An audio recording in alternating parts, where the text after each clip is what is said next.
एक बार की बात है, बीरबल दरबार में मौजूद नहीं थे। इस बात का फ़ायदा उठाकर कुछ मंत्रीगण बीरबल के खिलाफ महाराज अकबर के कान भरने लगे। उनमें से एक कहने लगा, महाराज, आप केवल बीरबल को ही हर जिम्मेदारी देते हैं और हर काम में उन्हीं की सलाह ली जाती है। इसका मतलब यह है कि आप हमें अयोग्य समझते हैं, मगर ऐसा नहीं है। हम भी बीरबल जितने ही योग्य हैं। महाराज को बीरबल बहुत प्रिय थे। वह उनके खिलाफ कुछ नहीं सुनना चाहते थे, लेकिन उन्होंने मंत्रीगणों को निराश न करने के लिए एक समाधान निकाला।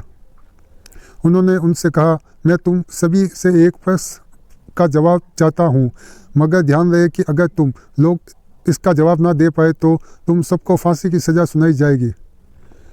दरबारियों ने झिझक कर महाराज से कहा, ठीक है महाराज, हमें आपकी यह शर्त मंजूर है, लेकिन पहले आप प्रश्न तो पूछिए।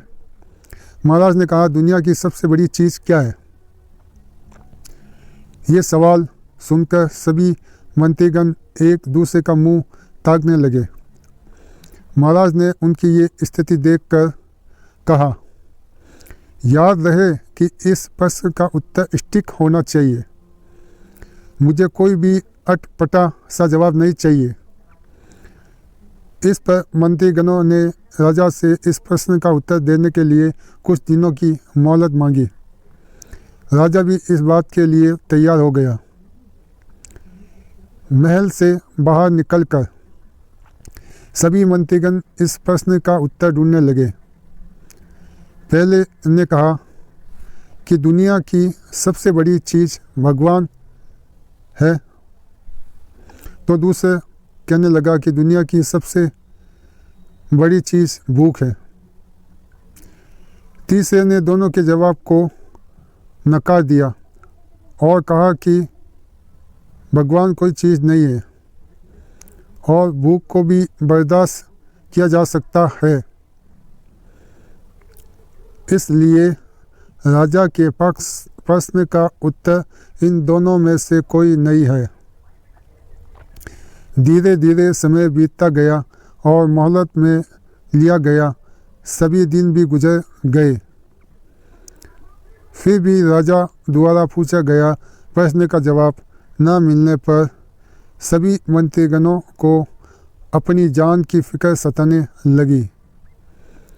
कोई अन्य उपाय न मिलने पर वो सभी बीरबल के पास पहुँचे और उन्हें अपनी पूरी कहानी सुनाई। बीरबल पहले से ही इस बात से परिचित थे। उन्होंने उनसे कहा, मैं तुम्हारी जान बचा सकता हूँ, लेकिन तुम्हें वही करना होगा जैसे मैं कहूँ। सभी बीरबल की बात पर राजी हो गए। जब सभी बीरबल को लेकर दरबार में पहुँचे तो महाराज इस मंजर को देखकर हैरान थे।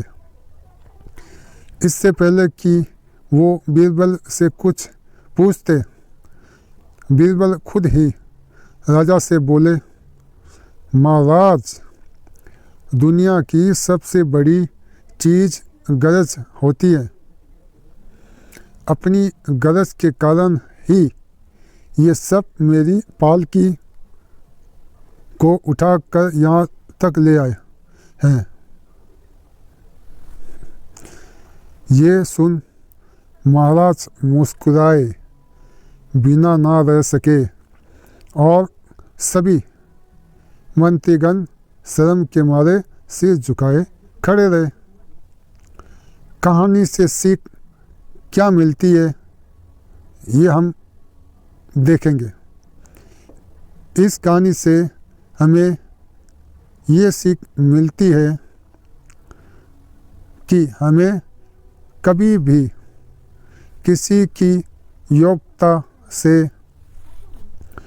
जलना नहीं चाहिए, बल्कि उससे सीख लेकर खुद को भी बेहतर बनने की कोशिश करनी